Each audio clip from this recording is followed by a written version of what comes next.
Well, it's certainly no surprise that being a police chief is one of the most stressful occupations there is. In fact, chronic stress just goes with the territory. In the case of Ellenville Police Chief Philip Mattracion, he heeded the warning signs just in time.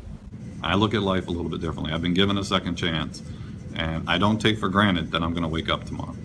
The heart attack Ellenville Police Chief Philip Mattracion suffered a month ago has taught him a lot of things, namely that even big, tough guys who are strong and fit are not invincible. The 52-year-old chief, who is going into his 30th year with the Ellenville Police Department, began experiencing sharp, sudden back and chest pains around Christmas, catching him off guard. On Christmas Day, I just got to the top of the stairs, started sweating, turned pale. Pain was excruciating. I should have went to the hospital then. I didn't. Mattracion pushed on, brushing the pain aside at the risk of ruining Christmas for his family.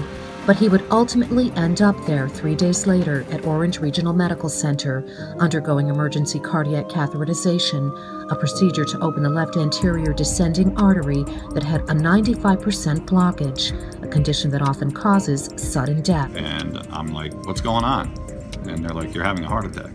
I'm like, what? Get out of here. The cardiologist was, I've seen him before, just for regular routine checkups, He turned around and I'm laying on the table and he turns the screen around and he says, I want to show you just how close you came to being dead. And he said, you should be dead right now.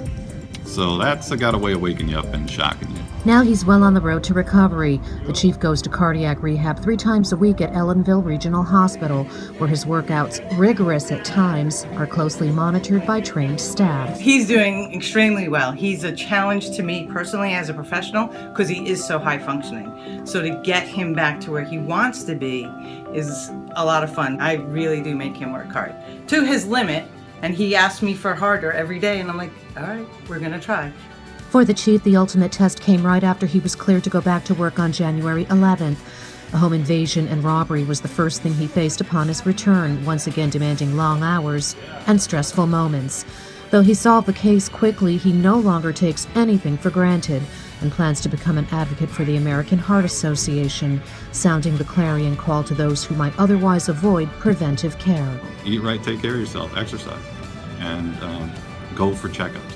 Above all, do not ignore chest pain, back pain that becomes, certainly that becomes excruciating. Don't think you're above a heart attack. You're not.